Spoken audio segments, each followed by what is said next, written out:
hi ho, it's off to golf I go. I really wish. Now, as my mouse mat says, half of golf is fun and the other half is putting. Now, if that is true for you, keep watching because I'm going to share with you a really quick putting drill that is guaranteed to make your putting more consistent. Right, I see what it is. So this drill doesn't require any expensive equipment. It requires everyday items that you will find around the house. So, if you're a golfer hidden away somewhere, you are bound to have some ammunition. So you can use a golf ball box, and either half will work absolutely perfectly. You're more likely to have these items though, and these are DVDs. So I've chosen 3 of my favourites. I've got Unfaithful, which describes my relationship with my putter most of the time. I've also got Misery, which describes the atmosphere when I miss a 3-footer. And last but not least, I have got Titanic.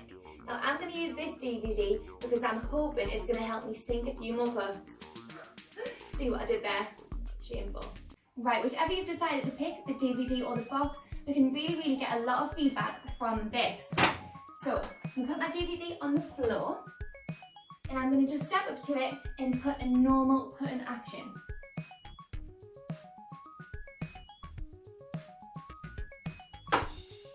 Right, I can learn a lot from this. So with this one, we see the DVD is moved to the right and it's also rotated to the right hand side. So I know that when I have struck that DVD, I've done it with the heel first, okay?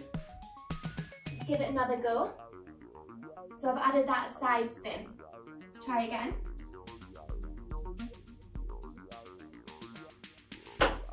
Right, that one was much better. So you can see the DVD is moved in a straight direction forward, so I know that the face there at impact was a lot squarer. So equally, I'm going to show you what would happen if I struck it with the toe first. So I'm going to exaggerate that putter angle. And we can see it's moved to the left and it is rotated as well. Now personally, I find that using the box is a little bit harder because it's lighter and it therefore emphasises the movement more. So I'll give this a go.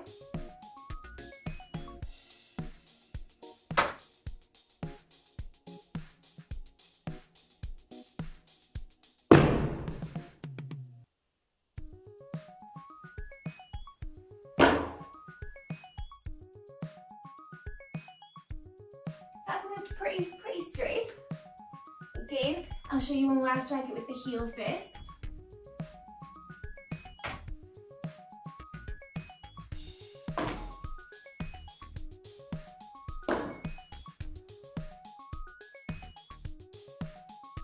There we go.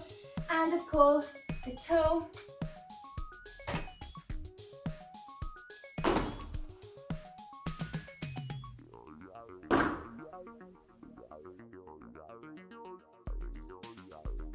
Right, you'll have a lot of fun with this. What I like to do is practice with somebody. So if someone in your house plays golf, they can have a putter and you can literally just go back and forth, put in that box to each other and see how many you can get in a row. To make this more competitive, we can do a points game. So I'm going to bring in my glamorous assistant. Whoa! Right, this is Iz.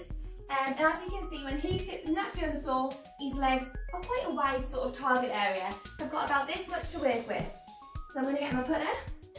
I'm going to get my box. I'm going to set up nice and square, standing pretty close to begin with. And I'm going to see if I can put this box in between his legs. Right, perfect. So that time, I would have given myself 1 point because I got it in between his legs and I also kept the box nice and square. So if you're starting with it like this, and you get it in between his legs, but it rotates, so if that makes any sense, we're going to impact the box on the long side. If when it gets in between your target zone, it is rotated, you won't get any points, okay? We need to keep the box as square and as still as possible. So if I'm going to do it 3 times in a row. Yeah, pretty good. Now as you get better and better, you can move further and further back. You can make your target smaller and smaller and smaller. And if, of course, you don't have a bear in your house, you can do it against a skirting board, use some cushions as your target area. into it like that. Come on. Let's finish well. Oh, would you look at that? Right, thank you so much for watching. Really hope you enjoyed it. And if you haven't already, please subscribe for some more fun content. See you soon. Hopefully it won't be long until we're back where we belong. Oh.